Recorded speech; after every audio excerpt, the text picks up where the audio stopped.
angel and designer, nigga. What the fuck is you talking about, man, nigga? You are from the Bronx, bro. You are not from Harlem. Why do you keep thinking that you are from Harlem, bro? You are not from Harlem. I did not grow up with you, my nigga. I did not grow up with you. Contrary to what you believe, I did not grow up with you. You are from the Bronx. Did your grandmother live in Harlem? Yes. Did you come see her? Yes. Did I see you time to time? Yes. I did not grow up with you. You talk about dick ride now. That's where this old shit, I would have left the old shit alone. But listen, dick ride, do you remember how we met, nigga? Pause. So not met, how you got cool with us? This is how this started. I want y'all to go Google Camron 1995 freestyle. Oh yeah, any of these places? No, nigga. You was not there, man. You wasn't there, nigga. Mase need to go on a diet. He need to get his life together. He need to go to the doctor and get a physical. He looked terrible, bad body, back ass. He look big around the neck, waist look crazy. I'm body shaming this. You heard? He need to go get his shit together, get on the treadmill, do some push-ups, do something. You heard? Especially for playing with me.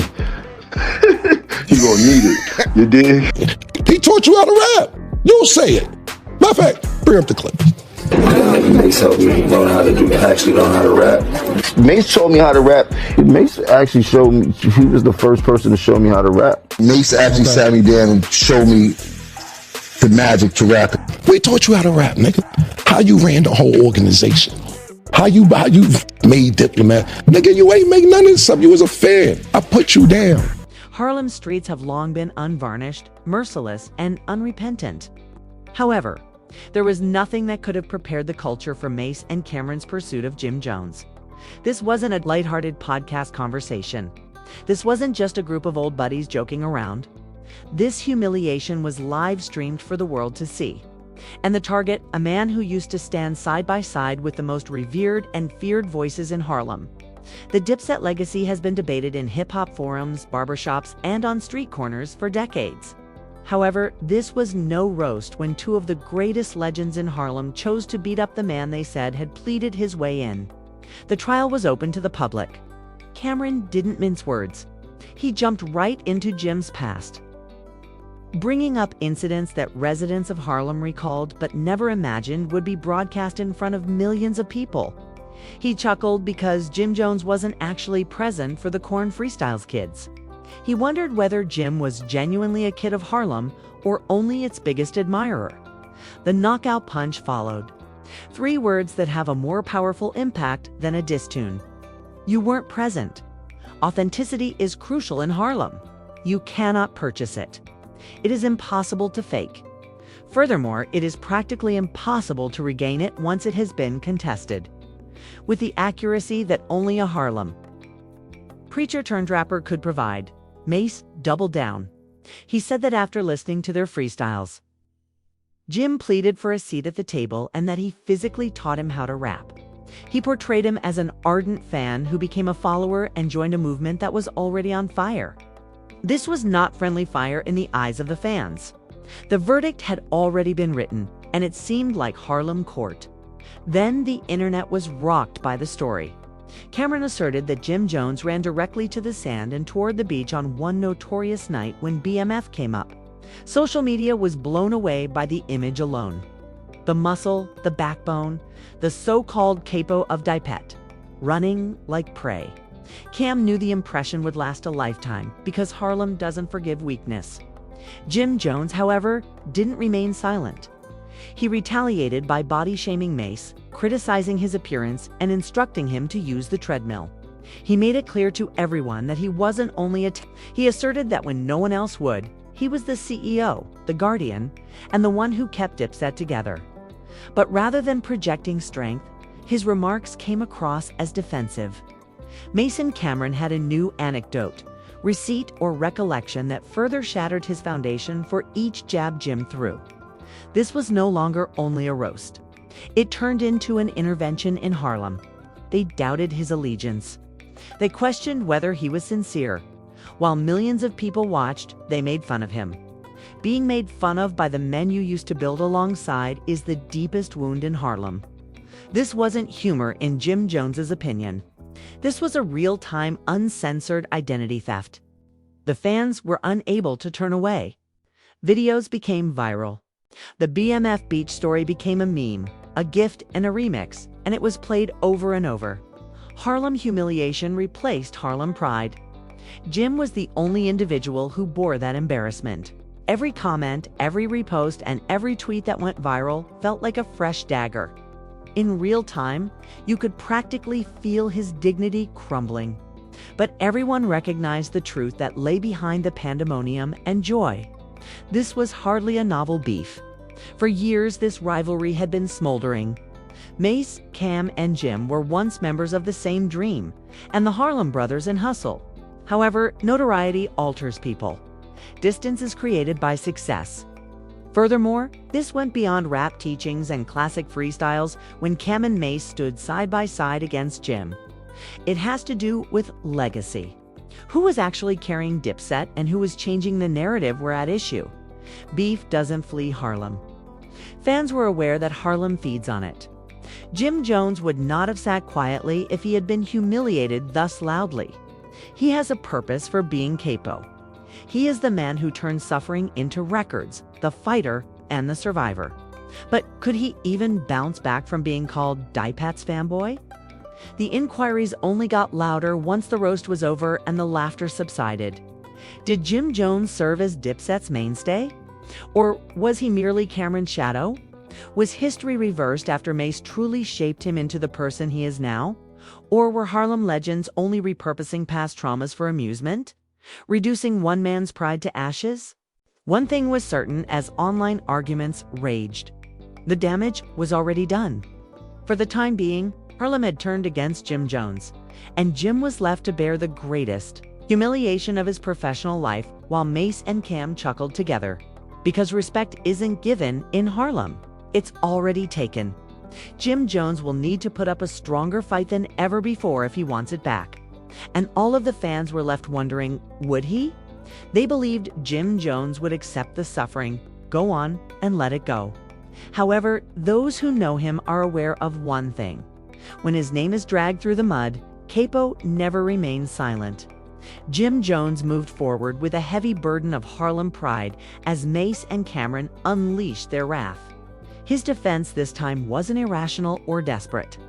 It was steady, composed, and tranquil. He made himself known to the culture. Without Jim, there wouldn't be any Dipset. And he wasn't exaggerating, regardless of whether people wanted to hear it or not. Jim Jones wasn't the showy one for years. The poetic preacher wasn't him. Furthermore, he wasn't the slick hustler with a clever joke. The muscle was him. The person who ensured Camron wasn't robbed, put to the test, or humiliated when he entered a place. When trouble appeared at the door, the person who was on the front lines took up arms. On stage, he wasn't just another rapper. The insurance policy was him. Harlem was aware of it. It was respected in the streets. Jim Jones also had no intention of allowing two old pals to chuckle their way out of that history. However, loyalty in Harlem has never been easy. It's possible that Camron was the one holding the microphone, the artist, and the visionary dot. However, Jim Jones was the one who took Dipset into a new phase after Ballon dropped. It was more than just a song on that record. There was a movement. Jim stopped standing behind Cam during the course of the night. He was more than simply the soldier in the background.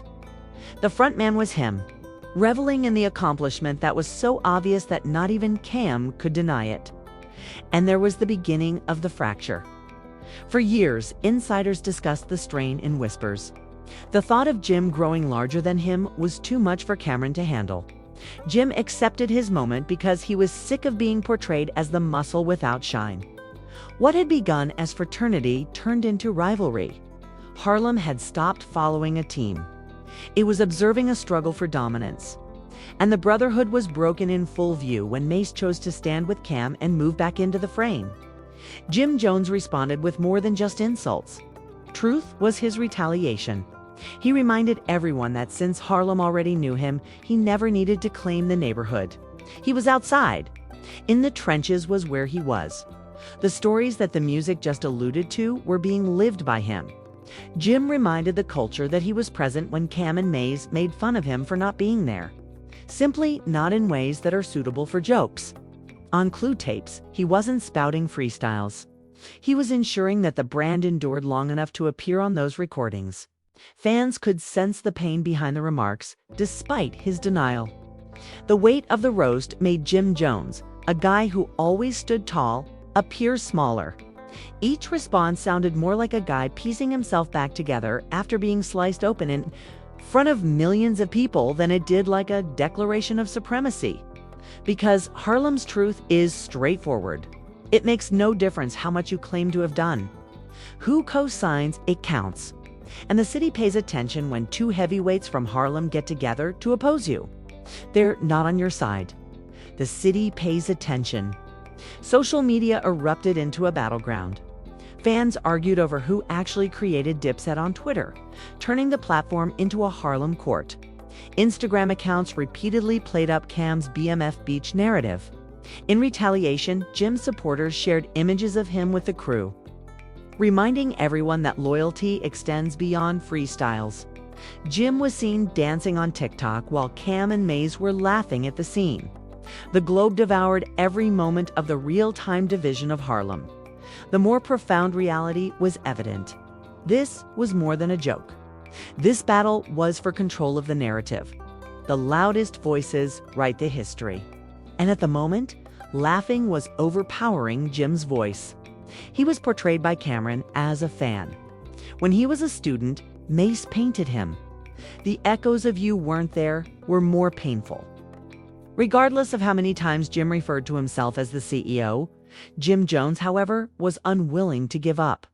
He reminded the society that he was the one keeping the streets under control while Mase was hopping in and out of pulpits and Cam was chasing chart hits. He served as the link between Dipset and the gangs, the Blocks, and the roof and tumble base that initially earned the crew's reputation. There was no muscle without him. Dipset would have been completely exposed without him. He stated out loud that it was his truth. However, Harlem has a nasty way of transforming reality into entertainment. Fans replayed the roast more often, the more Jim defended himself. They repeated Cam's account of BMF more and more as he insisted he was capo. Although it wasn't fair, Harlem reality prevailed. The audience doesn't desire peace once they smell blood. They're looking for a show. In this instance, the city chuckled while Jim claws for his reputation. Harlem seems to have divided in two by the weekend. The ardent supporters of Cam and May were on one side, referring to Jim as a fortunate admirer who happened to stumble into fame. Jim's warriors, who were on the other side, pointed out that Dipset would never have survived long enough on the streets to become legendary without him. This was no longer only a beef. The question that was looming large in this Harlem Civil War was straightforward. When brothers turn against one another, who benefits? Does Harlem support the soldier who never left the battle lines or the legends who made them laugh? Because pride kills. If there's one thing Harlem knows, and the borough was already leaking pride. What does that mean for Jim Jones, then? Wounded and cornered, but far from done. The embarrassment was painful. The sound of laughter reverberated. Jim, however, has never been one to bow his head. If nothing else, Harlem anticipates that he will return sharper, louder, prepared to remind everyone why they nicknamed him Capo. Here's the risk, though. From now on, every action and every word might either restore or destroy his legacy. Additionally, the following chapter could definitively determine the die-pet tale while Harlem watches.